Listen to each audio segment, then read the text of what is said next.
rejects high shot confusion after Stephen Crichton's sin bin inconsistency rocks round 25. NRL referee boss Graham Annesley has rejected claims there is mass confusion about high tackles, insisting referees, the bunker and match review committee, are largely on the same page. The aftermath of a dramatic weekend continued on Monday, with Roosters veteran Jared Waerea-Hargreaves facing a 3-game ban for a high tackle.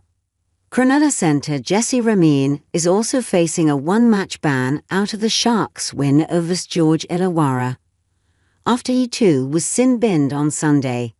Canterbury's Stephen Crichton accepted his 1-game ban for his controversial high tackle, while Cameron Murray will fight his Grade 2 charge at the judiciary.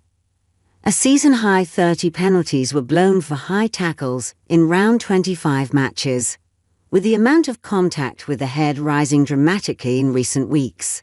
Of all penalties, it was Crichton's high shot that left Roger Tuivasa-Sheck concussed that drew the most controversy.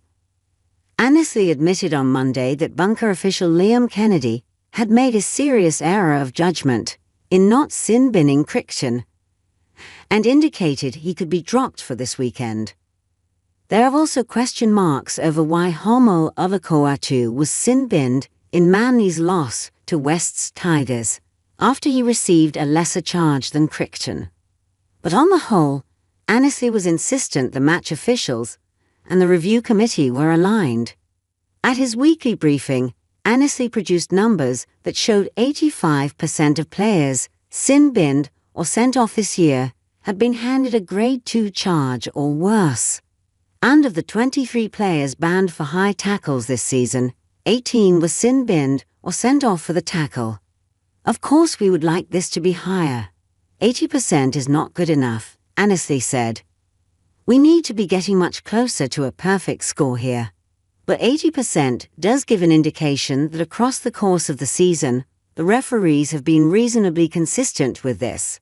Annesley also indicated it was unlikely specialist bunker officials would become the norm, in a bid to have them do more matches and create greater consistency. We have a lot of games. We use most of our senior referees now in the bunker, Annesley said. They are alternating between refereeing on field and working in the bunker.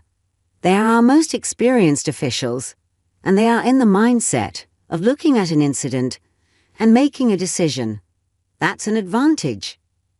Annesley's comments came after Gold Coast coach Dave Hessler claimed on Sunday there was confusion around high tackles after a weekend of commentary on the issue.